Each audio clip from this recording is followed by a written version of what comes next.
Sex is sweet. Sex is pleasurable. But if the sexual hormones, I'm talking about the hormones responsible for sex, are left uncurbed, if you let them make you go gaga each time you see a fine son of Adam or a beautiful daughter of Eve, if you continue to give in to your sexual desires anyhow or and anytime, a time will come when you will get yourself into trouble. You would get yourself into an open fire that you may not be able to quench. Are we ready for this discussion, young guys? Good evening and welcome back to my channel. My name is Dorcas Andrew and this is The Deliberate Mind. To my returning subscribers, thank you. Thank you for always coming back. Thank you for commenting. Thank you for your suggestions too. I want to say a very big thank you to you. And to new guys, I want to say thank you too. Thank you for being here. But of course, do not leave here without clicking the like button and subscribing to this channel. Would not regret doing so. Alright, this is The Deliberate Mind. Our slogan here is yielded and deliberate. Yielded to Christ and deliberate with our actions. We believe that a combination of the both would make life beautiful, meaningful, and productive. Let's get down to the business of the day. The title says 5 reasons why you should curb the hormones. 5 reasons why you should curb the hormones. Talking about the hormones here, we are talking about the sexual hormones. Scientists have proven that there are 3 major hormones that are responsible for sexual activities. I mean those hormones that fire or support arousal. That is talking about estrogen, progesterone, as well as the testosterone.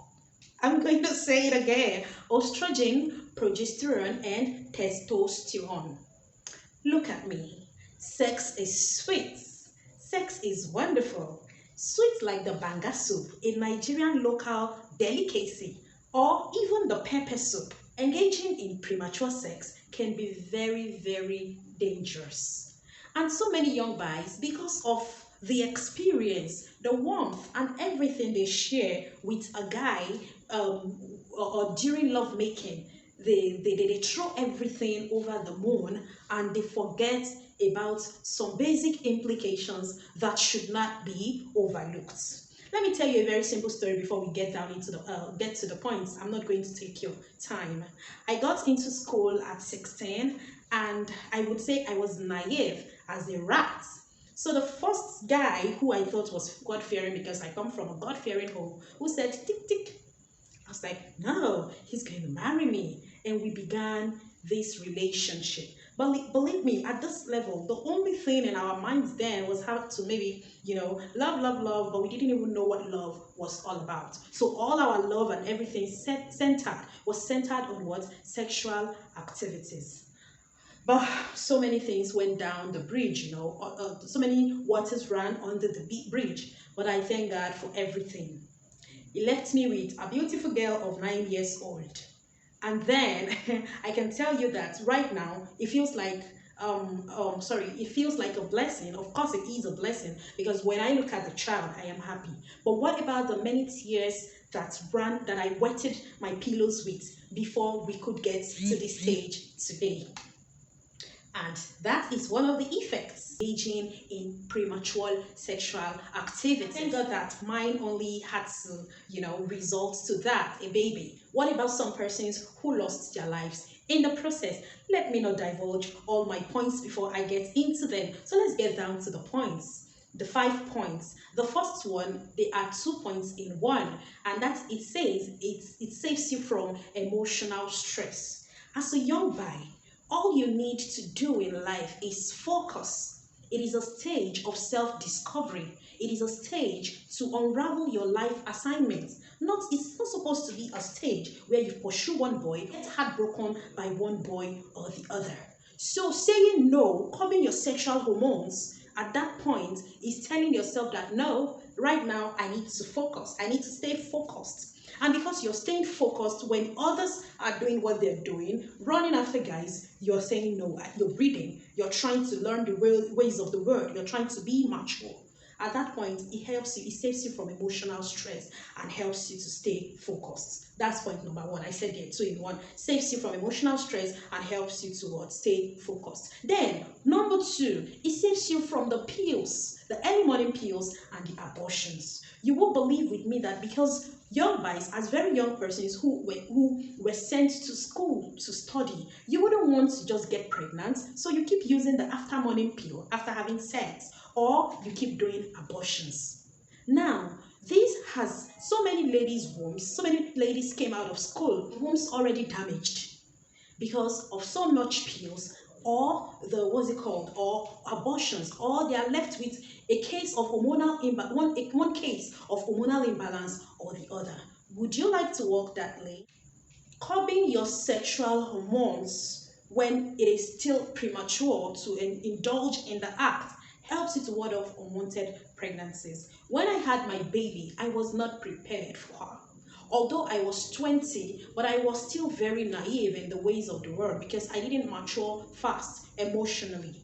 And it was like a child tending to a child.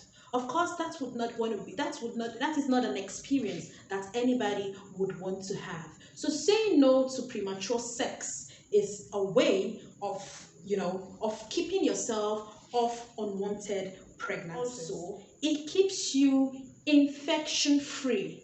Indulging in sex prematurely, it keeps you what? Infection free. Here we are talking about the STIs or the STDs, sexually transmitted infections or sexually transmitted diseases. They range from staphylococcus to syphilis to gonorrhea and so many other ones, to mention but a few, or even HIV. If not for detection of the pill that probably elongates the life of HIV patients, you know what it was like before, and nobody would want to walk down that lane. So saying no to premature sex or curbing those hormones, those sexual hormones, would help you to keep your head afloat and at least have little or nothing to do with sexually transmitted infections, you from untimely death. Anybody can die, right? Yes, the young ones can die, old ones can die, people who indulge in premature sex can die, those who keep themselves can die too. But there is one thing with dying well.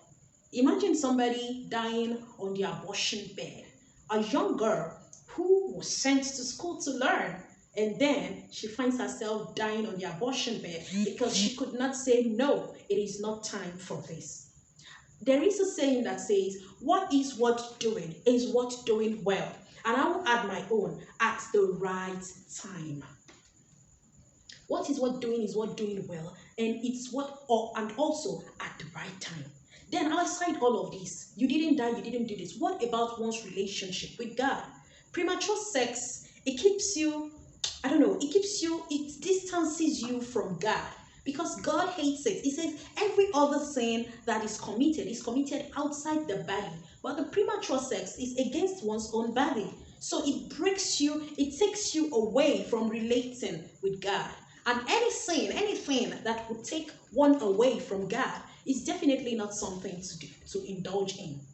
So I would just tell you, I would implore you as a young girl, as a young boy out there. Of course, so many guys, they don't really care because they feel the brunt is on the ladies. But these things are shared implication. It's pertinent to know that engaging in premature sex is very dangerous. Dangerous to the health, dangerous even to it's like hurting oneself and hurting people who love one. I can imagine how much I made my mom cry back then. I just want you, this is a wake-up call. If you've been doing it too, you can still say, no, I need to wait. It's time to hold the brakes. It's time to say, no, this is not time for this. You do so many other things. This is a time to discover oneself. You discover yourself. And after discovering yourself, at the right time, the right things will take place. You will get married to a young daughter of Eve, or probably a handsome son of Adam. So I implore you to wait. People like like me now, it's now that we are even a little matured that we are waiting. Things that we would have done earlier then. So it is time to wait. It is time to hold the brakes. It is time to do what you are supposed to do.